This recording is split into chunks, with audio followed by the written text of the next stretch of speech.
Welcome back to Active Sports TV. You are now chilling and kicking it with your host for some LAC news. And basketball fans, were we in for a treat? If you've been not living under the rock these last couple of days, you've been paying attention to the most electrifying series in the first round. Yeah, I said it. The Los Angeles Clippers versus the Denver Nuggets. Please excuse the background. It's been explosive, baby. In my big fat towel voice, I guess. It's been that type of affair. Roller coaster ride, head scratchers, breathtaking moments within this series, multiple lead changes, great performances from star players night in and night out. Everything you want out of a series. But let's go ahead and dive in to Game 4 between the Los Angeles Clippers and the Denver Nuggets. Well, Clipper fans.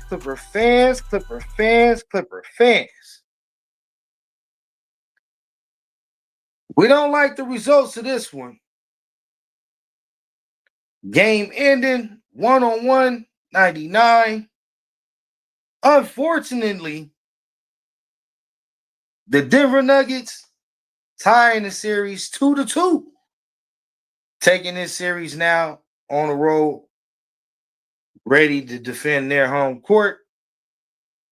Absolutely painful for me to say, as I'm your host right now, giving you this LAC news on Active Sports TV. Thank you, all of my subscribers, especially the Active Battalion, everyone who subscribed, who stay a subscriber, interact with this channel, all the Clipper fans, the ones I was able to interview. Got a great vlog coming to you guys from this game.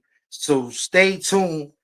We'll be dropping more content, giving you guys a vlog of the game after wrapping this episode up for you guys.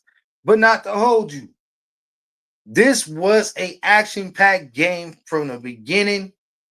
We seen that the Denver Nuggets had a sense of urgency, a sense of, desperateness throughout this whole entire game.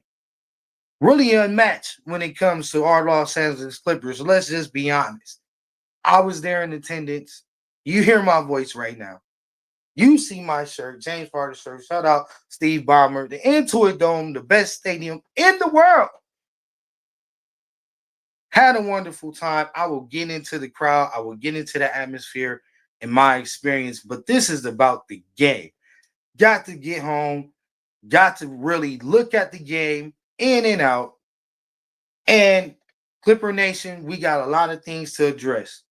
But before I address what's wrong on our side, we must give praise to the Denver Nuggets and, more importantly, the multiple MVP winner, one of the most dangerous players in the league today, Nikola Jokic. Now, this man undeniably is one of the best player in the league today. Is non-debatable. And after seeing a performance where your back is against the wall, literally you're on the road in a hostile, I'm talking about jungle of an arena, the Intuit Dome and the atmosphere coming against the wall where I was at, they had a lot to overcome in this ball game. So we have to give all proper credit to the Denver Nuggets coaching staff. Everyone, definitely has been really skeptical due to, the recent events that took place with the GM and, Malone, the head coach, who was fired. We can get into that. a whole nother time. But in filling in for Malone's absence, everyone, more importantly, the players, have locked arms, um, understood how important this moment is, and haven't taken it for granted. So we are not dealing with a team willing to lay down. We're not dealing with a coaching staff that's not equipped, that's not battle tested.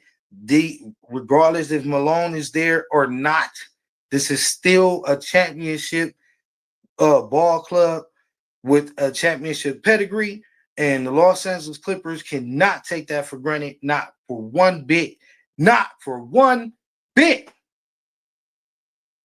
Nikola Jokic was fantastic in Game 4 Saturday night evening versus the Los Angeles Clippers, putting up 36 points, a huge double double, damn near triple double, 21 rebounds, 8 assists. Now being there, I I I I could not even count it all, take it all in. That I was even admiring all of that greatness being performed on the court at that time.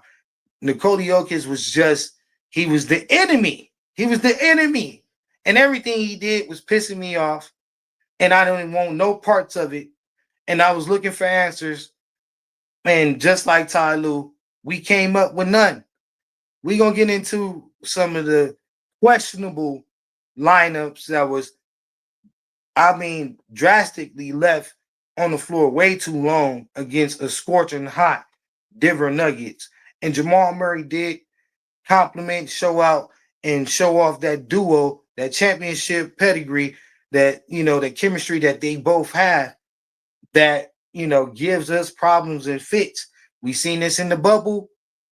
We've then experienced it in the third quarter, but more importantly, that's what allowed Denver to, you know, propel to win this game, along with our unforced errors, um, our lack of intensity, urgency, and aggressiveness. But we're gonna get into that later, Clipper fans.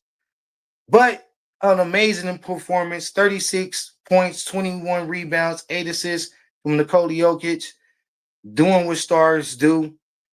Didn't want to go down 3-1, having to, deal with us possibly eliminating them on their home floor. Now, enough with that. Kipper fans, let's get into the meat and potatoes of all of this. The drama of all this. Listen here, man. This game was so electrifying that I never have been a part of a crowd or atmosphere that thick, that the tension was so thick. The players on the court, they had to feel it. And it carried on to the first half. The scrummage, the chippiness in the first half, let's get into it. James Harden, Christian Brown, a little bit of chippiness, hard foul by Christian Brown. Not excessive, not in the least bit. But James Harden wanted to let him know about it, man to man. It's playoff basketball, playoff atmosphere. We're going to get that. Aaron Gordon, he escalated the altercation from my point of view. From my point of view, if Aaron Gordon wouldn't have had charged, running in, trying to save someone from absolutely nothing, it wasn't like James Harden had Christian Brown in a headlock. It wasn't like they was tangled up and, it was they were pretty much separated, or the tension had died down prior to Aaron Gordon getting to the situation.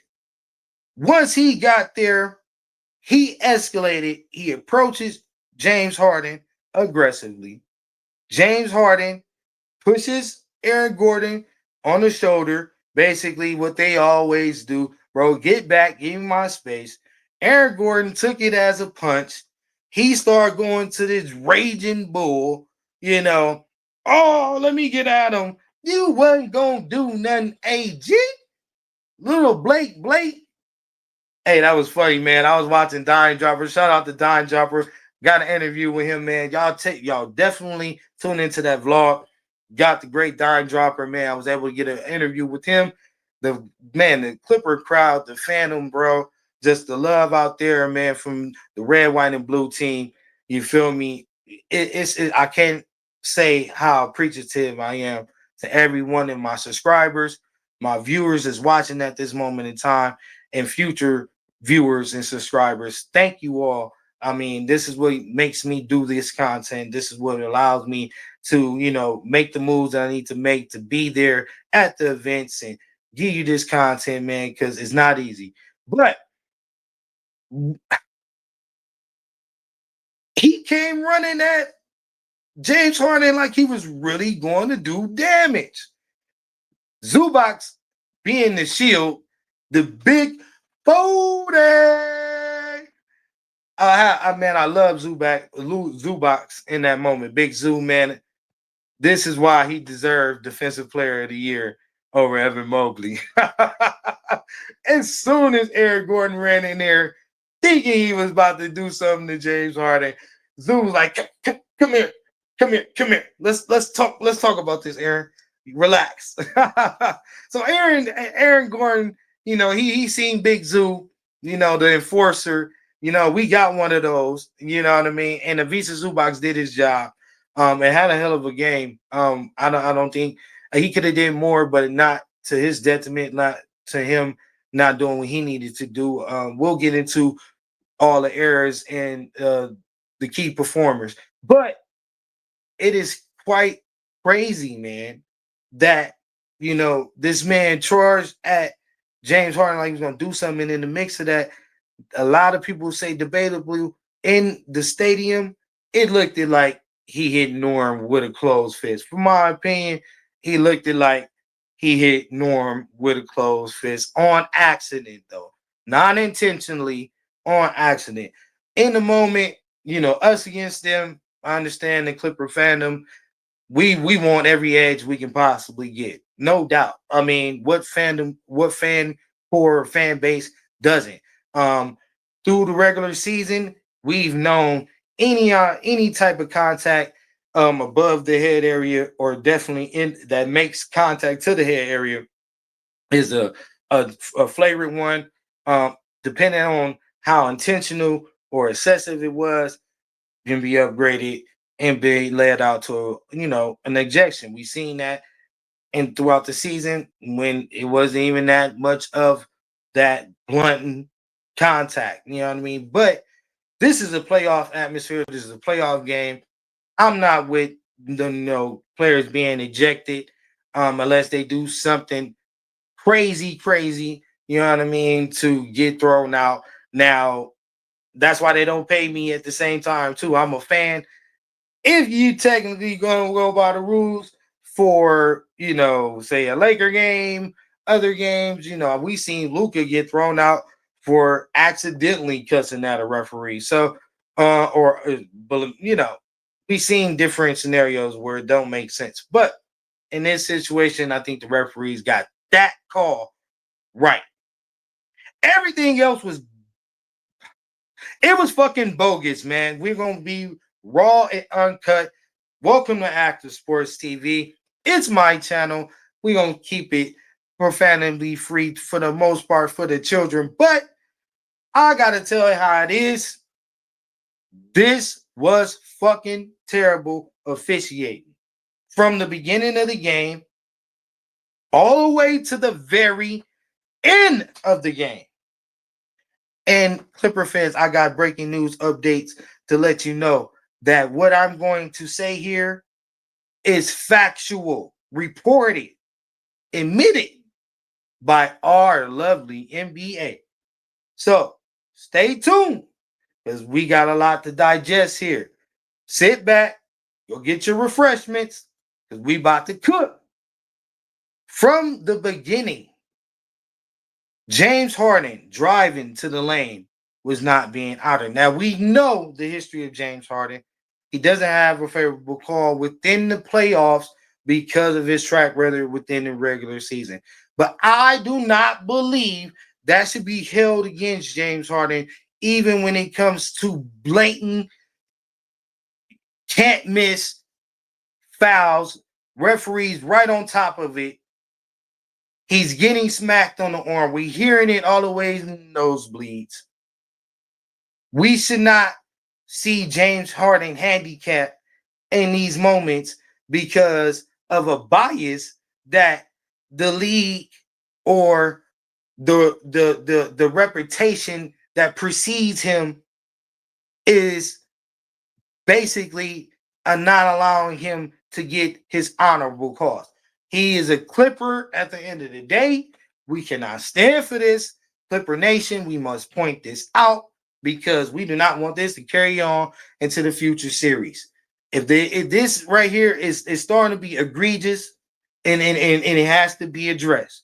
Now, that's not why we lost this game by any means, but we must point out the errors from all ends. And tonight, since we got the L, it's us, but the referees, y'all get a double one because Zach, the officiator, Zach, boy, you almost had to get some help getting out into it though. The way you was calling calls in this game, game 4 versus the Los Angeles Clippers, Denver Nuggets, unbelievable.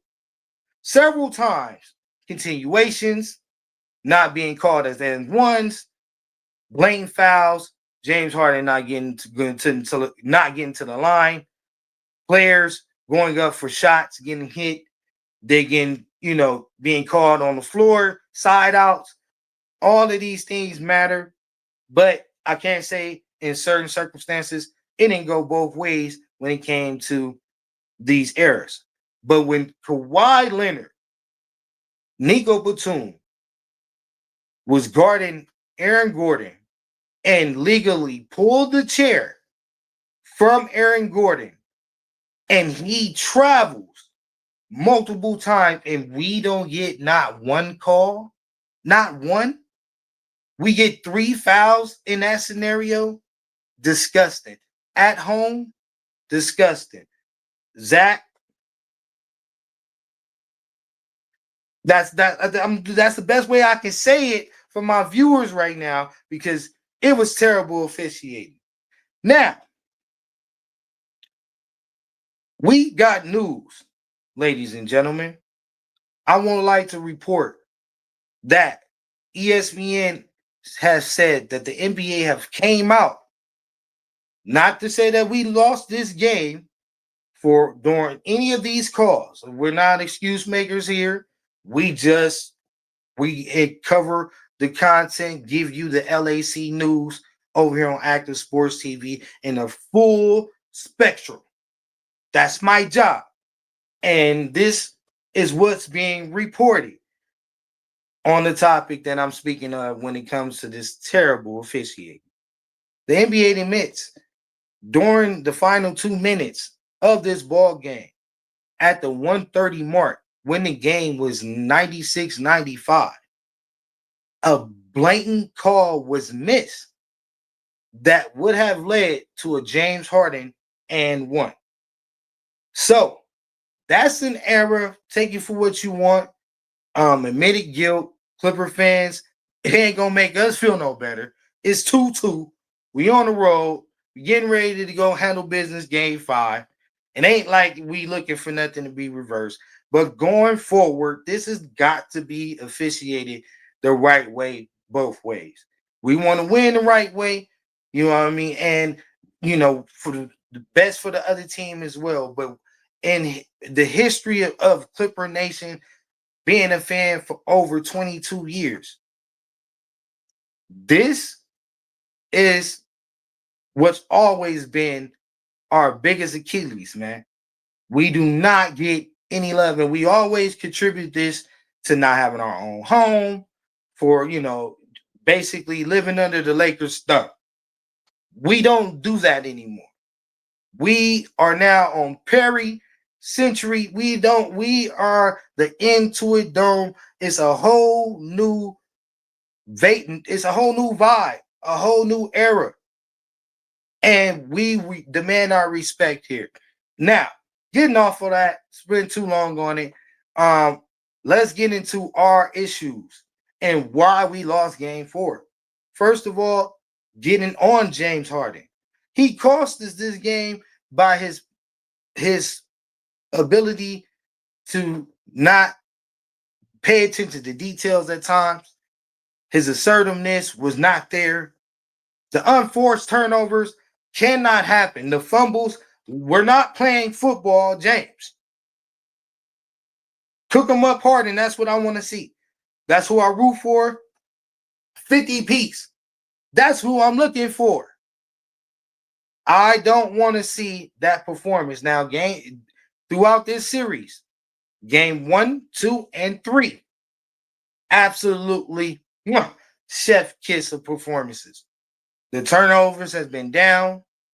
Picking and choosing when to go and be assertive has been everything that I've been wanting the day that we signed James Harden on this team. Let's not backtrack here, James. We almost at the finish line. Let's get it done. Moving from James, Kawhi Leonard. Not enough. It's not enough. It's not enough, Kawhi. It's not enough. Clipper Nation need more at the Dome. Nikola Jokic go for 36 points, 21 rebounds. The whatever best player has had the best performance have won these games. We need our stars to outdo theirs. For the most part, in all of the games, when it comes to our duos have dominated. And when you include Zubac, they don't have an answer. We need these guys to play full-time basketball. When I mean by full-time basketball, viewers, all of the people that's viewing right now, that means we need Cody Jokic and Jamal Murray to play both ends of the court for every stitch of minute that they're on the floor. No breaks. They should be calling for a substitution midway in these first quarters, second quarters. No airtime for them. And then we want to make Aaron Gordon and Michael Porter Jr. life miserable. See what they do from behind the line. They get scorching, they hit it two of them, then we come up with a different scheme. But I'd rather them beat us or potentially get off than this duo between this chemistry that Jamal Murray and them got. Man, it's like a marriage, bro. It's beautiful. And at the end of the day, at the end of the day, we don't want that thing to be shining on our account. So we need that to counter that with our play and our defense. Our defense, it has to be 48 minutes, bro. This game, we like Clipper Nation, we point the finger at Ty Lue, where it's a lot of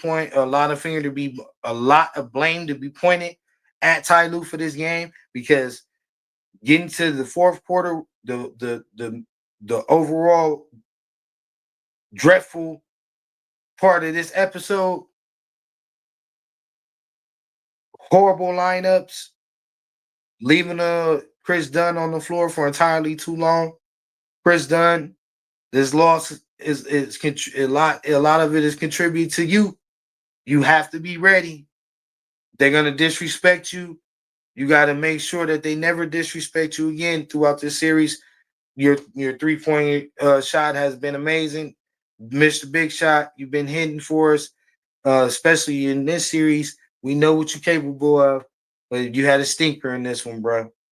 Bogey Bogdanovic, a better performance, but I need a lot more. A lot of Clipper fans, Bogey. He didn't do enough, in my opinion. We need Bogey to be more confident, be more sure, and make better decisions. His shot making, I know, will come along. So him hitting a few shots doesn't do it for me. How he gets others involved, like Ivica Zubac, I need to see that chemistry they had at the end of the regular season. I need to be displayed again. What happened to it? Where did it go? I want to see it. Clipper fans want to see it. So when Bogey is on the floor, Ben Simmons, shoot the ball. Shoot the ball. Everything else you do is decent. And I'm just gonna it's decent. But we're not gonna get carried away here. It's decent. Shoot the ball. You're under the rim. Shoot the ball. That's all I ask, Ben. DJ, this is where the problem comes with me with Ty Lue. What's up with the 15 minutes, bro? Let's get into our stats, man. Let's get into these stats, man. Real quick, real quick, real quick. Starters, man. Kawhi Leonard, 40 minutes. 10 for 22. Not horrible. Not horrible, but we need more. I like what I want to see 25. 25 shots out of Kawhi. 2 for 5 from the 3-point line, 2 for 3 from the free throw, 24 points on the night. Of positive -2 from Kawhi. That ain't good, Kawhi. That just shows that Kawhi wasn't assertive. No blocks, 2 steals from Kawhi. Loved his defense, love his hustle. Those 2 dunks, especially that steal that he had ripped from Murray at the half court and went on the other lane. Oh my God, the crowd went crazy. Oh my God, you should have been there. But it wasn't enough. We still fall short 1-on-1, 99 to the Denver Nuggets. I need more out of Kawhi. 24 points, 9 rebounds, 2 assists, 2 steals, a -2 in the plus minus. Visa Zubac, I think he had a good game, but we need to go to him more. I don't like that he's getting 14 shots when we know how efficient Visa Zubac is. 14 shots, looking at his efficiency, 9 out of 14, 1 free throw. Is terrible. We have a center, and I'm telling you, they killing Zubac in the paint. We ain't gonna go there. One free throw, 12 rebounds. Also, did he get 6 assists? Oh my God. I had to look at the screen again. 6 assists from Zoo. Man, the development from Big Zoo, man. I'm so proud of what Zoo has became. We need way more, from Zoo, and we need James Harden and Kawhi Leonard to make sure that happens. Also, Norman Powell. Norman Powell, he needs to feed the beast. He's the fourth option. Is not debatable anymore. He's the fourth option. He has to play off of these 3 guys, and that's what I'm looking forward to them doing. A great performance out of Visa Zubac, a +1 on the game, 19 points. Great. James Harden, 43 minutes, 5 from 11. Wasn't horrible. An efficient game, just wasn't assertive. Wasn't James Harden. I need about 20 shots out of James Harden, and I need half of them to be threes. Honestly, I need half of them to be threes. If he's on the roll, let him go. That's what I need. James and everybody else fall in line. 11 assists, 4 rebounds. Gonna need more out of him going to Denver with only -4 on the game and a plus minus 15 points. Need more out of James Harden. Norman Powell, our star shooting guard, had actually a great shooting game. 7 for 13, 36 minutes, 4 for 8. Is that 8? Let me zoom in. Yeah, 4 for 8 from the 3-point line. Also was 4 for 6 from the free throw line. 22 points on the night, a -8. Terrible on defense. Too much getting blown past, ball watching. He led towards doomsday and into a dome.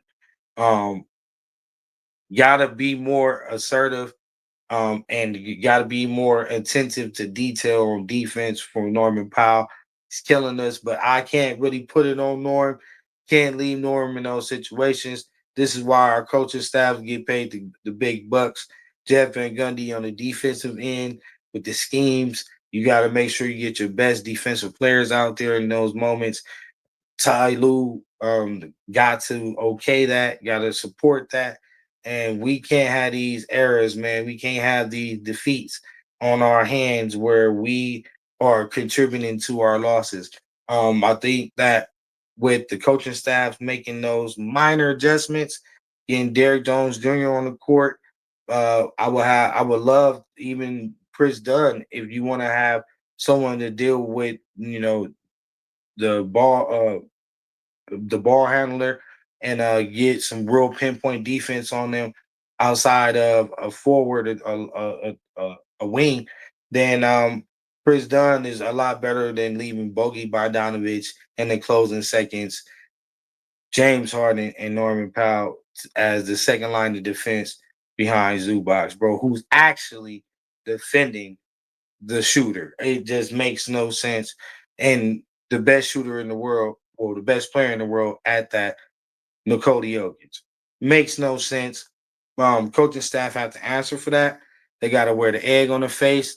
Um, the players contributed as well. This is one of those 50-50 blame games where you can blame it on the coaching staff. And you can definitely blame it on our star players for not being assertive enough, not getting the loose balls, doing the dirty work, wanting more, being more hungry, man, acting like this was a must-win game for us.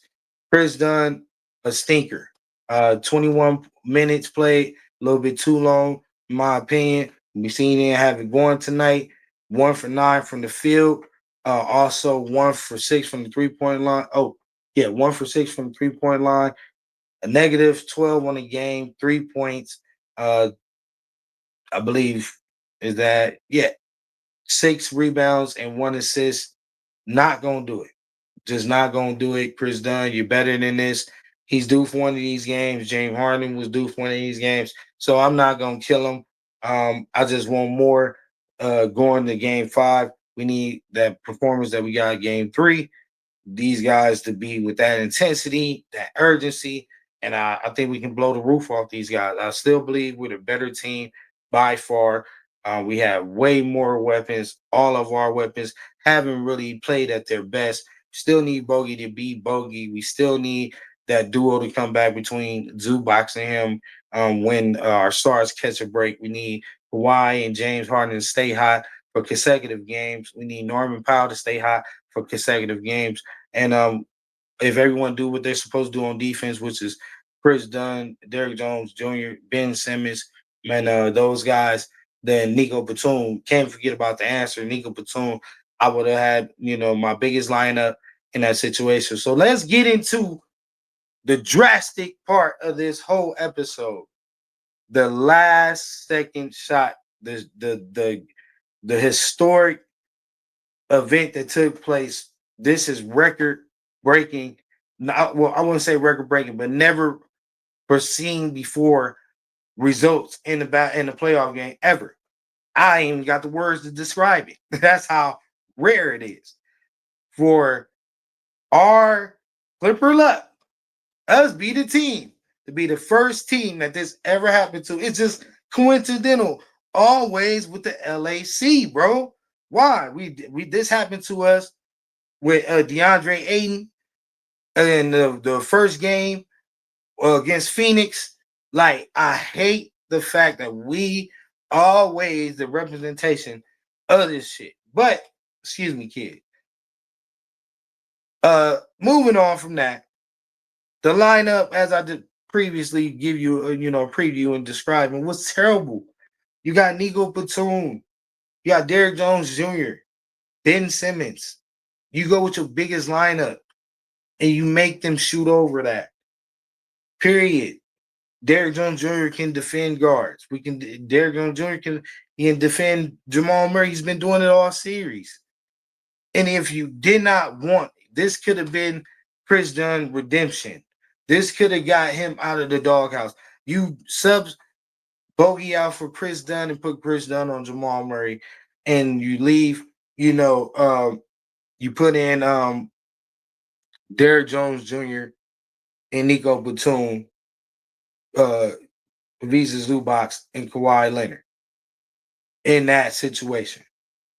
James Harden leaves the floor. Boogie Bogies leaves the floor, and Stormin Norman Powell leaves the floor. In that scenario, it should have never. They should have never had that access to where Aaron Gordon has access, the ability to win on a putback dunk, which I still controversially believe that it could have went either way. I can't say they got it right. I'm gonna say they got it wrong. I still see a finger on the ball. I didn't see the ball go through the net. Didn't see his fingers off the ball and going through the net. So I mean, hey, it's our luck. We didn't. We lost the game way before that. Can't blame that make it seem like the refs took it from us. It adds to the drama, add to the overall show, but it's on us. In game 5, we got to take that smut, we got to take that egg on our face, and we got to turn it into, you know, vengefulness, man. We got to take, act like we're starving, bro. Like, they took something from us and we need it back. And I want to see that game 5, Clipper Nation. I won't be able to be at the watch party, but I know everyone that'll be in attendance will represent as well. And if you go Clips from your couch, we're gonna go ahead and conclude this episode. It's been wonderful, man. Keeping you guys updated. Also, breaking news as I conclude this episode, potentially coming out news that during the scuffle, Michael Porter Jr. did leave the bench to approach the altercation that took place at the end of the second half. So the league is reviewing this as we speak. If I get any more updates on this scenario that I'm just looking at, just coming across, they Michael Porter Jr. happens to become suspended, be looking out for another episode coming from your boy Active over here on Active Sports TV. So to the Active Battalion, salute. All the subscribers, have been a pleasure. The new viewers, hopefully you enjoyed yourself. You'll be getting more content like this in the future, so you definitely won't be regretting what you do once you subscribe. Hit that thumbs up button and the bell icon so you'll be notified when I drop more LAC news heat in these YouTube streets. To be over and out, keep family first at all times. Stay dedicated to your craft and stay activated, y'all. We up out of here. Clip, clip, clip, clip city. Clippers in 6. We out of here.